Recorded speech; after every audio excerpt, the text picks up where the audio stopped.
Madame, Monsieur, bonsoir, bienvenue dans ce journal. À la une de l'actualité ce soir, les 44 pays de la Confémène ont porté leur choix sur elle. Mariatou Koné va diriger la conférence des ministres de l'Éducation, des États et gouvernements de la francophonie. Décision prise lors des assises tenues à Abidjan. Le vice-président de la République a reçu une délégation qui lui a présenté les chantiers à venir. C'est une visite de travail et d'amitié qui démarre en Turquie. Le président de l'Assemblée nationale, Adama Bictogo, a eu une séance de travail avec le président de la Grande Assemblée nationale de Turquie. Les échanges ont porté sur la coopération parlementaire, les partenariats économiques entre les États turcs et ivoiriens. On parlera aussi du plan d'eau lagunaire. Le 5 mars dernier, un phénomène, la mort massive de poissons dans la baie de Biétry. Pour le Centre ivoirien anti-pollution, c'est une mort par asphyxie du fait de la pollution extrême. Les activités humaines ne sont pas à exclure comme raison. La lagune en danger, le dossier, grande enquête assure dans cette édition. Et puis les médias BBC et VOA sont suspendus pour 2 semaines au Burkina Faso. Ils sont accusés d'avoir diffusé un rapport de Human Rights Watch qui accuse l'armée burkinabé d'exactions sur des civils. Le Conseil supérieur de la communication dénonce un article tendancieux de nature à troubler l'ordre public. La conférence des ministres de l'Éducation, des États et gouvernements de la francophonie a rencontré le vice-président de la République. Les ministres sont allés lui présenter la nouvelle présidente de l'organisation. Pour les 2 prochaines années, c'est l'Ivoirienne Mariatou Koné qui va diriger la conférence. La Confémène a reçu les encouragements de Tiemoko Mélié Koné. Le reportage de Mahama Traoré. Pour les 2 prochaines années, Mariatou Koné va assurer au nom de la Côte d'Ivoire la présidence de la conférence des ministres de l'Éducation, des États et gouvernements de la francophonie, Confémène. Elle a été désignée par ses pairs à la faveur de la 60e conférence ministérielle de l'organisation qui se tient actuellement à Abidjan. Une délégation est donc venue porter la nouvelle au vice-président de la République, Tiemoko Mélié Koné, et traduire par la même occasion les remerciements de la Confémène aux autorités ivoiriennes. Avec son prédécesseur, Mariatou Koné n'a pas manqué de présenter l'ampleur de la tâche qui l'attend au vice-président. Il y a les chantiers nationaux, à savoir l'amélioration des apprentissages, l'éducation numérique, la valorisation de la profession enseignante et enfin l'éducation non formelle. Ça, ce sont les chantiers au niveau national. Mais sur l'ensemble de la Confémène, il y a la question de l'employabilité. Tous les 4 points que je viens d'évoquer, ce sont des points qui nous amènent à la question de l'employabilité, à la question de l'importance de la jeunesse, aussi bien en Côte d'Ivoire que tout l'espace de la Confémène, c'est-à-dire dans les 44 pays. La Confémène est une organisation qui participe justement à relever, à aider les pays membres à relever un certain nombre de défis. Les défis aujourd'hui d'inclusion et d'équité dans les systèmes éducatifs, les défis aujourd'hui de qualité des systèmes éducatifs et d'amélioration de la qualité des apprentissages des élèves.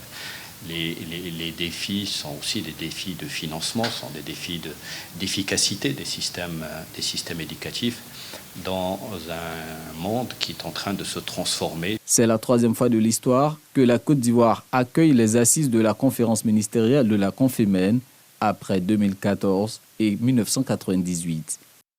Cette 60e session ministérielle de la Confémène a pris fin. Les ministres des 44 États et gouvernements membres ont proposé des solutions sur l'éducation et adopté des mesures visant à assurer un bon fonctionnement de la conférence.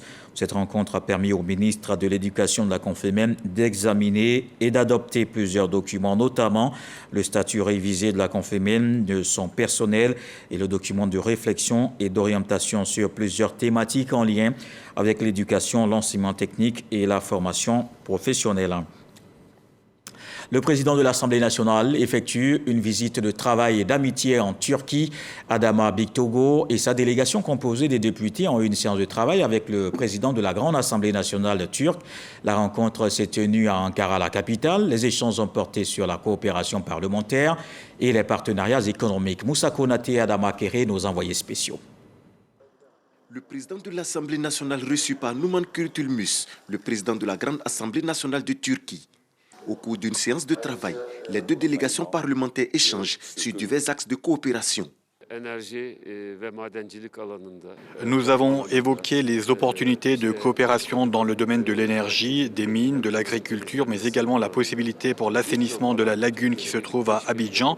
Et pour suivre toutes ces initiatives, notre groupe d'amitié interparlementaire va suivre les engagements adoptés. Et nous considérons la Côte d'Ivoire comme l'étoile brillante en Afrique de l'Ouest, un pays stable, un pays paisible, un pays avec lequel nous avons un grand potentiel pour coopérer et pour continuer à travailler ensemble.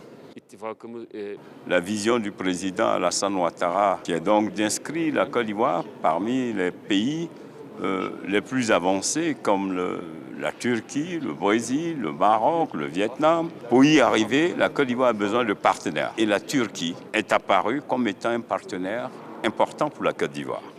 La Côte d'Ivoire et la Turquie entretiennent d'excellentes relations bilatérales que les deux présidents d'institutions souhaitent renforcer au niveau parlementaire.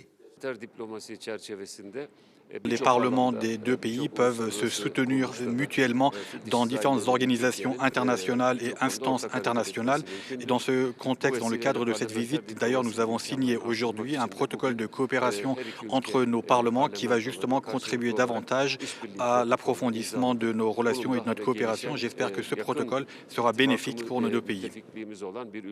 Les visites successives en 2015 du président Alassane Ouattara en Turquie et du président Erdogan à Abidjan ont été des éléments catalyseurs de la dynamique des relations économiques et commerciales entre la Turquie et la Côte d'Ivoire.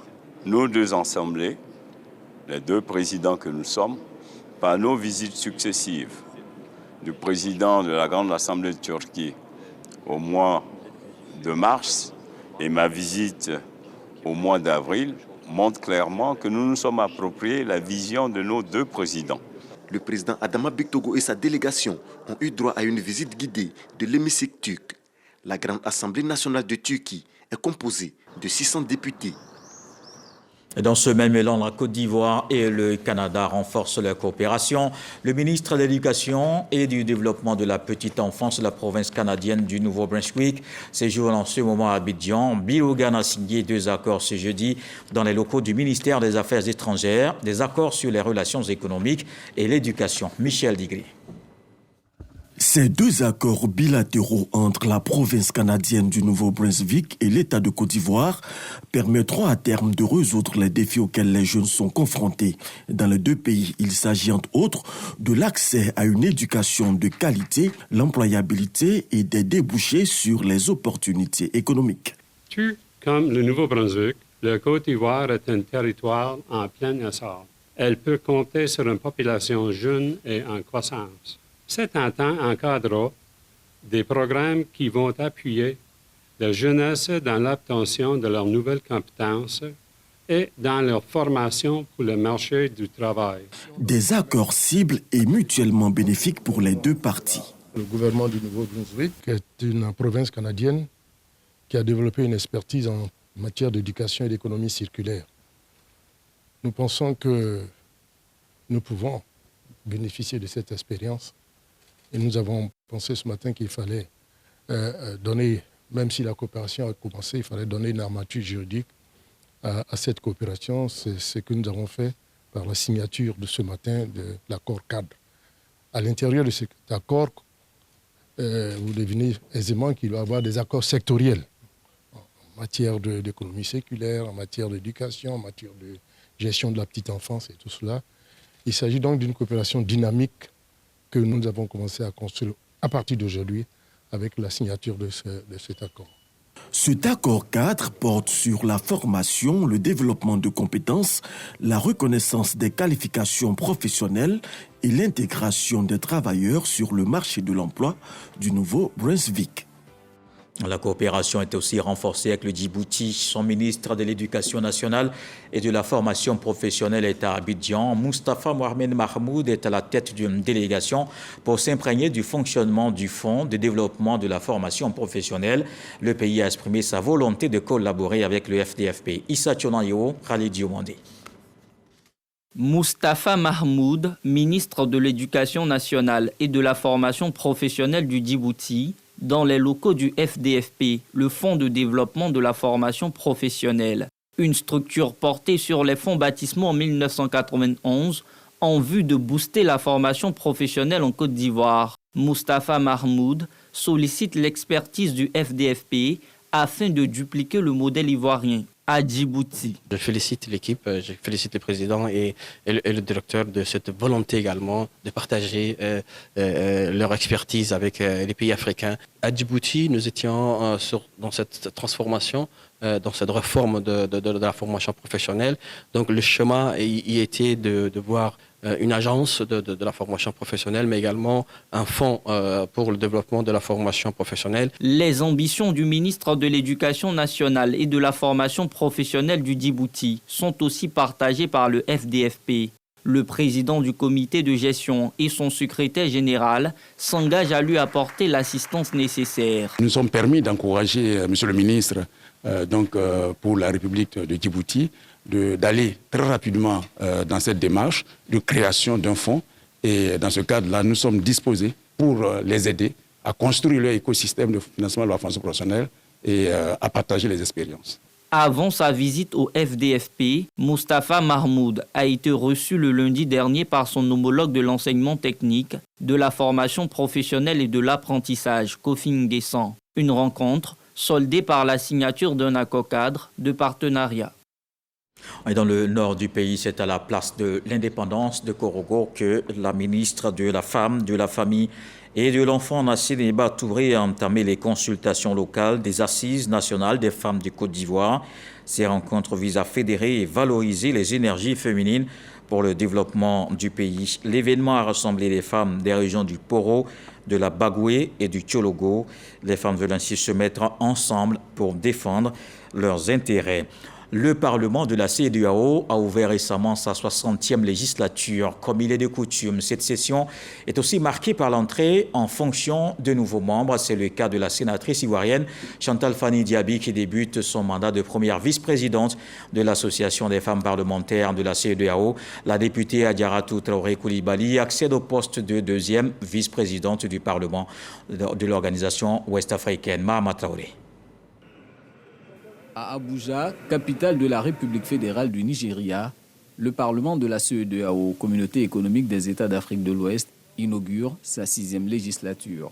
Députés et sénateurs provenant des pays membres sont présents. La Côte d'Ivoire n'est pas en reste de ses assises. La séance est notamment marquée par la prestation de serment des parlementaires qui font leur entrée au sein des instances de cette institution sous-régionale. Parmi eux, 7 Ivoiriens, dont 2 femmes, la vice-présidente du Sénat Chantal Fani Diaby et la députée Adjaratou Traoré Koulibaly. Elles prêtent serment respectivement en tant que première vice-présidente du Bureau des femmes parlementaires de la CEDEAO ECOFEPA et deuxième vice-présidente du Parlement de la CEDEAO. 2 Ivoiriennes élues au sein des plus hautes instances parlementaires de la sous-région, preuve que l'engagement des femmes en politique peut mener à des sommets tant au niveau national qu'international. Fort de leur expertise, Chantal Fani Diaby et Adjaratou Traoré Koulibaly entendent au sein de ces institutions œuvrer à la promotion du leadership politique féminin, contribuant ainsi à faire avancer les initiatives de politique d'intégration sous-régionale. Des avancées également de journée consacrées à la promotion de l'assurance qualité dans l'enseignement supérieur. Le ministre Adama Diawara a lancé la première édition, une tribune pour faire la promotion de la nouvelle loi dans le secteur, présenter les différentes réformes, les enjeux et les défis. Les responsables du ministère entendent faire la promotion des bonnes pratiques auprès des fondateurs de grandes écoles, dirigeants d'universités et étudiants. Sephora Zegui. Une conférence magistrale animé par le ministre de l'Enseignement supérieur et de la Recherche scientifique pour ouvrir la première édition des journées promotionnelles de l'assurance qualité. Assurance qualité qui a une fonction stratégique dans la gouvernance de nos établissements de formation et de recherche. Et qui dit fonction stratégique dans la gouvernance, dit tout simplement ensemble de normes de qualité, ensemble de procédures à mettre en place, mais surtout des procédures qui sont, j'allais dire, mises en œuvre par tous ces acteurs. Les promoteurs des établissements d'enseignement supérieur sont disposés à monter à bord du train de la qualité. Pour ce qui concerne les universités privées, nous notons la place de choix que ce dispositif de l'enseignement supérieur constitue dans l'ensemble du dispositif d'enseignement et nous pensons que chacune de nos institutions prendra sa part. Le professeur Adama Diawara explique que l'assurance qualité est un ensemble de normes que devront appliquer les parties prenantes afin de hisser l'enseignement supérieur ivoirien au rang de systèmes internationaux. Il s'agit de faire en sorte que, au niveau de la recherche, de l'innovation d'un côté et de l'enseignement supérieur de l'autre, l'assurance qualité soit une fonction qui nous permette de réaliser la mission principale qui nous est assignée. D'abord, au niveau enseignement supérieur, comme je l'ai dit, c'est former des ressources humaines de qualité capables de contribuer efficacement au développement de la Côte d'Ivoire. Et au niveau de la recherche scientifique, c'est de développer une recherche pertinente qui réponde de façon concrète aux problèmes de développement qui se posent au pays. La première édition des journées promotionnelles de l'assurance qualité vise à vulgariser la loi sur l'enseignement supérieur en vue de renforcer la qualité des formations et de l'employabilité des jeunes diplômés. Dans un autre secteur, un résultat net de 129 milliards de francs CFA, c'est ce qui ressort de la rencontre entre le ministre du Patrimoine, du portefeuille de l'État et des entreprises publiques et les dirigeants des sociétés d'État. Moussa Sanogo et ses collaborateurs ont passé en revue la gestion du patrimoine du portefeuille de l'État au titre de 2023. Ce bilan est jugé positif par les participants à un atelier. On le voit avec Armédia, Richard Vao. L'eau et l'assainissement, les hydrocarbures et le transport. 3 secteurs principaux couverts par le portefeuille de l'État. Les entreprises publiques dans ces secteurs affichent une bonne santé selon le directeur général du portefeuille de l'État. Pour Seydou Bamba, ce bilan positif est le résultat des réformes dont la vulgarisation du cadre juridique à travers 2 nouvelles lois relatives aux sociétés d'État et celle à passation financière publique, le renforcement des capacités des dirigeants sociaux et l'évaluation des conseils d'administration. Ces actions ont permis aux entreprises publiques de réaliser un chiffre d'affaires global de 1 815 milliards en 2023 contre 1 688 milliards en 2022. Les résultats nets de ces entreprises sont passés de 91 milliards en 2022 à 129 milliards en 2023, soit une hausse de 42%. Ces efforts cumulés ont permis aux entreprises publiques de verser à l'État actionnaire plus de 52 milliards de francs CFA au titre des dividendes.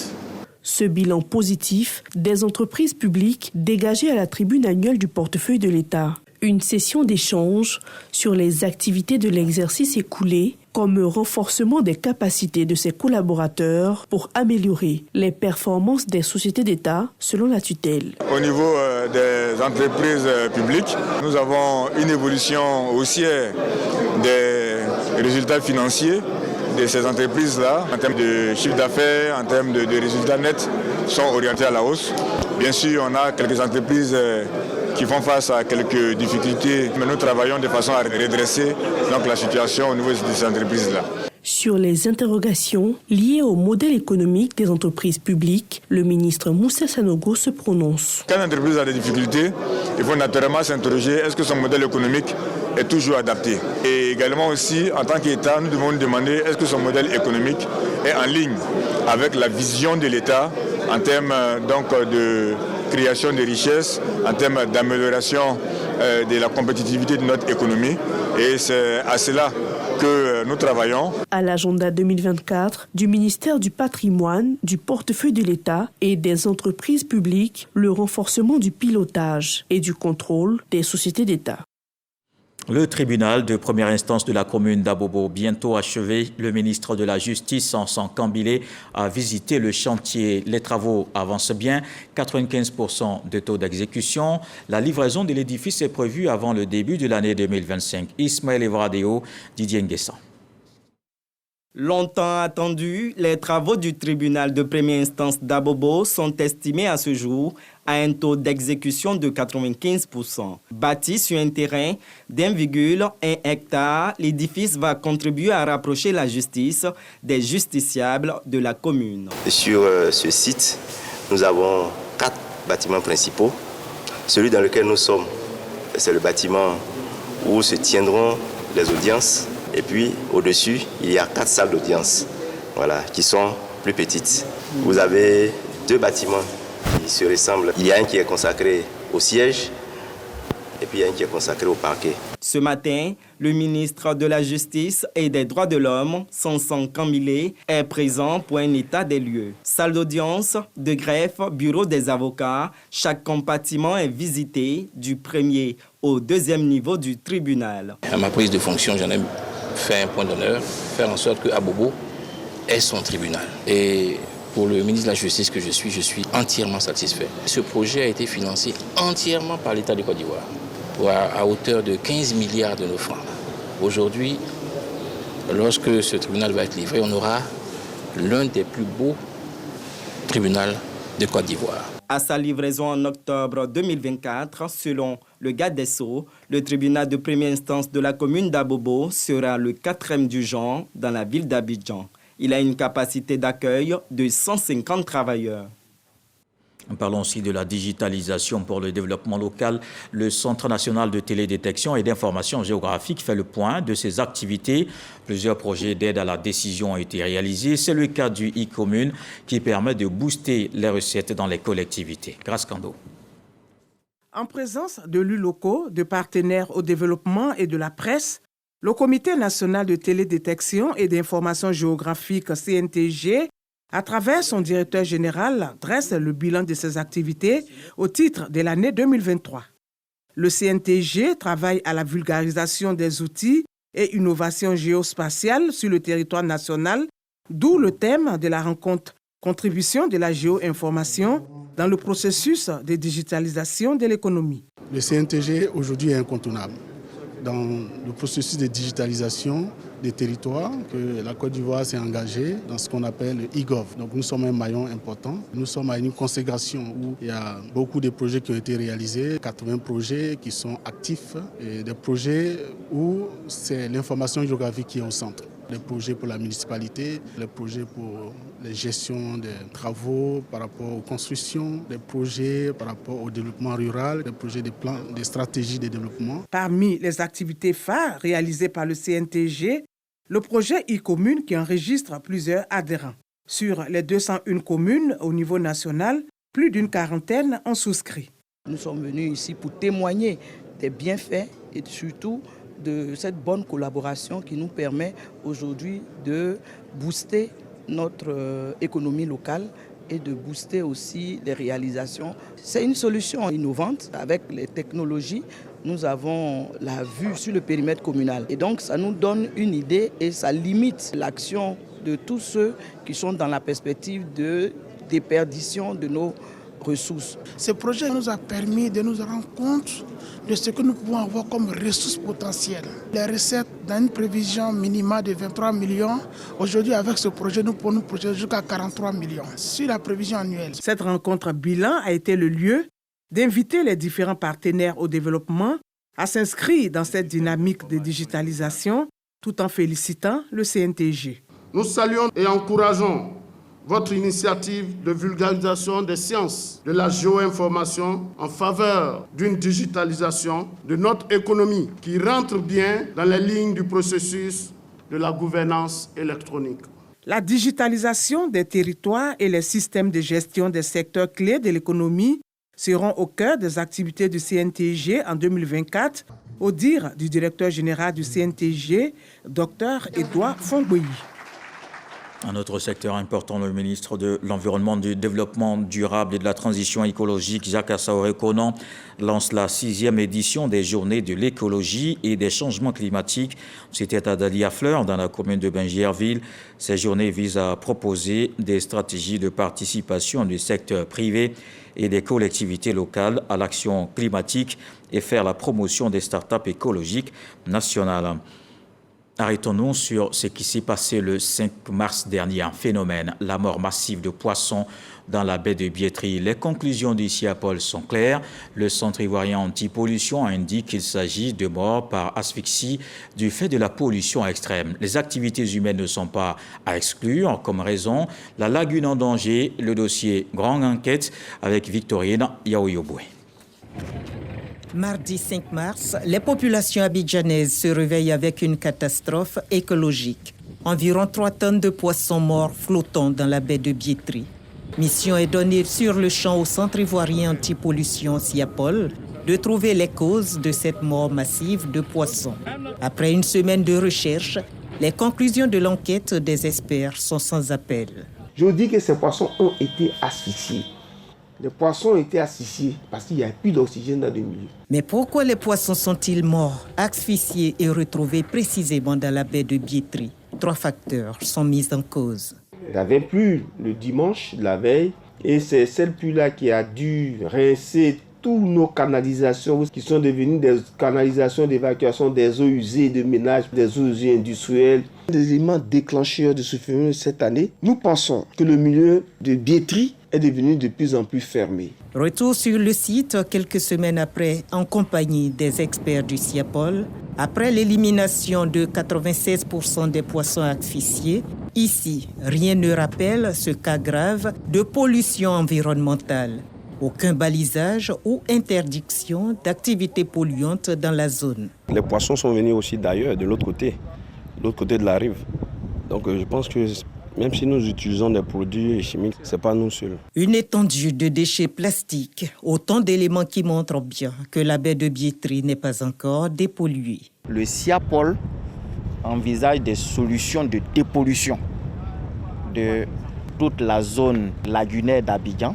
Le projet a démarré d'abord par un atelier d'information tenu le 14 mars dernier. La dépollution de la baie de Biétry et de la lagune Ebri autour d'Abidjan est nécessaire. Mais les observateurs les plus avertis estiment qu'il ne sert à rien de dépolluer si des eaux usées non traitées sont toujours déversées dans la lagune. Il ne faut pas oublier que nous n'avons pas de station de traitement des eaux usées, ce qu'on appelle communément le lixivia. Et ce lixivia, c'est, disons, principalement des produits azotés qui contiennent encore des métaux lourds qui sont vraiment hautement toxiques. Si ce jus hautement toxique n'est pas traité et qu'il va directement dans la lagune, il va sans dire que la lagune sera polluée. Donc les poissons aussi peuvent mourir d'intoxication. La ville d'Abidjan est pour le moment dotée de plusieurs postes d'assemblage des déchets depuis Abobo pour leur refoulement dans la mer au niveau de Port-Boué, précisent les spécialistes. Selon une étude du Fonds d'études et d'aide au secteur privé FASEP, 207 tonnes environ de déchets solides et liquides ont été déversés dans la lagune Ébrié en 2019 et 2020. Aujourd'hui, le schéma d'assainissement de la ville d'Abidjan est beaucoup orienté vers la lagune qui devient un milieu récepteur. Mais aujourd'hui, la lagune a dépassé sa capacité de charge. Pour s'en convaincre, inspection à proximité d'une entreprise agroalimentaire à Makori Zone 4, à 3 km de la baie de Biétry. Est-ce que tu vois un regard là? Il n'y a pas de regard. Toute la zone, nous observons plusieurs canalisations qui déversent les eaux usées directement dans ce collecteur d'eau pluviale qui par la suite achemine toutes ces eaux polluées là au niveau de la lagune et de la baie de Biétry. Conséquence de ces actes bien visibles, ce collecteur d'eau pluviale qui débouche sur la baie de Biétry au niveau du 31e arrondissement de Makori. Nous avons 2 types de canalisation. Nous avons une canalisation qui est bien sèche. Les 2 autres devraient se présenter de la même sorte. Mais l'autre type de canalisation est gorgé d'eau. Nous avons constaté une forte charge de matière organique provenant de tous ces exutoires. Un début de solution à cette question de traitement des eaux usées à Abidjan, la station de pré-traitement de Koumassi-Digue, station qui, au dire de l'Office national d'assainissement et du drainage, ONAD, est en panne. De cette station où nous sommes, la station de pré-traitement, avant de rejeter en mer, les eaux usées transitent par une station qu'on appelle la station de désodorisation. Donc dans cette station-là, on supprime tout ce qu'il y a comme odeur après avoir enlevé les déchets solides, le sable et les huiles. Et il se trouve que la conduite qui part de cette station-là pour envoyer les eaux usées en mer a eu une rupture. En attendant de réparer cette conduite-là qui a été cassée, la station de Koumassi-Digue a été mise à l'arrêt. Malgré l'odeur suffocante, restauration et autres activités économiques s'y déroulent tranquillement. La lagune reçoit beaucoup de saleté. Si c'est pollué, ça peut nous rendre malades. Comment déconstruire de telles idées reçues combinées au remblai de la lagune? La tâche s'avère colossale. Il s'est posé la question de savoir est-ce qu'on peut consommer ces poissons. Mais moi, j'ai répondu à quelqu'un qui a posé la question. Je lui ai dit, mais même si les poissons n'étaient pas morts, si c'était des poissons qui étaient vivants, qu'on pêche dans la lagune autour d'Abidjan, est-ce que vous pouvez les manger? La lagune est brillée saturée d'eau usée non traitée, les poissons devenus impropres à la consommation, l'air ambiant parasité par des odeurs étouffantes, persister à faire du plan d'eau lagunaire une poubelle expose environ 6 millions d'habitants, la population abidjanaise a un risque sanitaire. C'est pourquoi les spécialistes de l'environnement pensent que la mort massive des tilapias dans la baie de Biétry sonne comme un avertissement. La lagune en danger, c'était le dossier. Grande enquête avec Victorine Niaoyoboué. Parlons maintenant de l'émission à succès de la RTI. Bonjour. Les humoristes et les artistes chanteurs sont arrivés à Paris. Ils ont été reçus par Maurice Kwaku Bandama, ambassadeur de la Côte d'Ivoire en France. Le diplomate ivoirien a profité de cette visite pour saluer et féliciter le directeur général Fosseni Dambélé pour l'initiative de la capitale française. Le reportage de Kone Parasoro de Madongui.